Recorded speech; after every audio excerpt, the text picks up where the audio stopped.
Այն որ վարչապետի աշխատակազմից գնացել են բան առնելու, ասել են դե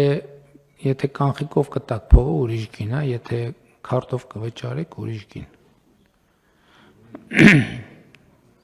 Հիմա ես ավելի եմ հակվում, մեր գործընկերներից ռադիկալ հայացքներ ունեցողներ կան, միշտ որ այդ հայտարարությունը անում է, բան տենց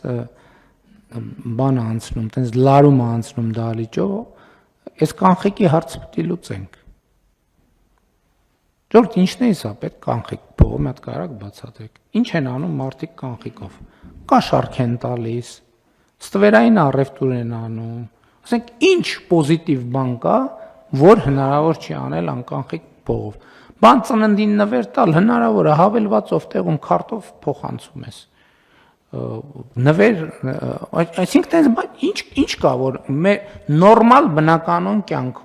նորմալ բնականոն կյանքում, որը սահմանված է Հայաստանի Հանրապետության օրենսդրությամբ, հանրային բարոյականության նորմերով եւ այլն եւ այլն։ Ինչ կա, որ հնարավոր չի անել անկանխիկով։ Մի հատ հələ գույքագրեք։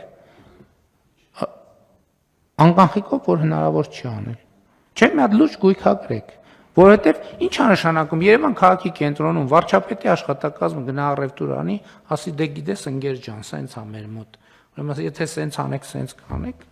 փակեք այդ խանութը։ Փակեք այդ խանութը։ Ձևը գտեք, փակեք այդ խանութը։ Ստուգելու եմ, չգիտեմ, ասածս ինչքանով է, փակեք այդ խանութը։ Այդ խանութում առևտուր պետքա չլինի։ Իմ վրա եմ վերցնում անձնական պատասխանատվությունը ու ամեն օր կողքով անցնելու եմ։ Միջև անձնական թույլտվությունս չլինի, այդ խանութը պետք է չբացվի։ Կզեկուցեք անձամբ։